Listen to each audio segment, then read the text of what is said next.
Problémy s mládežou na sídlisku Drieňová často nepoznajú hraníc a upozorňujú na ne najmä občania. Ani kamera osadená na ulici Ludvíka Slobodu a časté výjazdy mestských policajtov ich neodradili. Ako sa bude snažiť samospráva vyriešiť tento problém v blízkej budúcnosti?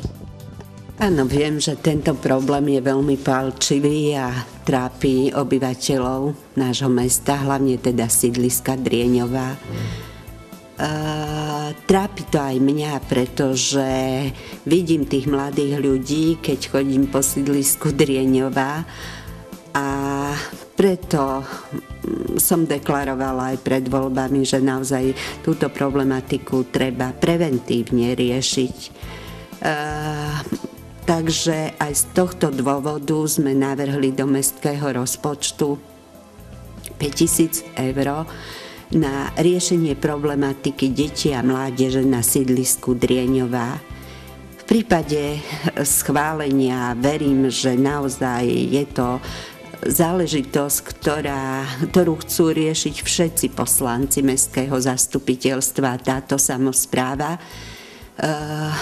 Začneme prvé kroky, urobíme v tom, že sa stretneme mestská polícia, štátna polícia a samospráva s mladými ľuďmi na sídlisku Drieňová, samozrejme aj s pedagógmi, s pracovníkmi z Centra voľného času, a začneme prerokovávať veci, ktoré zaujímajú túto mládež, čo by teda chceli robiť vo svojom voľnom čase, a pripravíme program tak, aby teda sa orientoval na športové aktivity a využívanie voľného času mládeže. Viem, že to úloha nie je ľahká, ale myslím si, že naozaj s odborníkmi na tomto úseku sa nám podarí aspoň čiastočne túto problematiku riešiť a eliminovať starosti obyvateľov,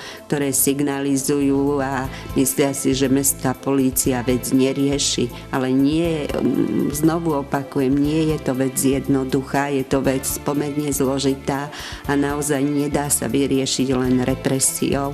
Treba jednoducho vložiť aj do tej prevencie a hlavne treba sa tých mladých opýtať, že teda v čom by chceli teda robiť, aké športy by ich zaujímali a pokúsiť sa takýmto spôsobom tieto veci riešiť. Mne naozaj na tej mládeži záleží a viem, že aj tí rodičia nemajú to ľahké, že dnešná doba priniesla mnoho nástrah pre mládež a len spoločnými silami dokážeme tejto mládeži pomôcť. A čo možno s mládežou, ktorá nebude schopná sa takýmto spôsobom prispôsobiť a bude to prechádzať ďalej do nejakého vandalizmu?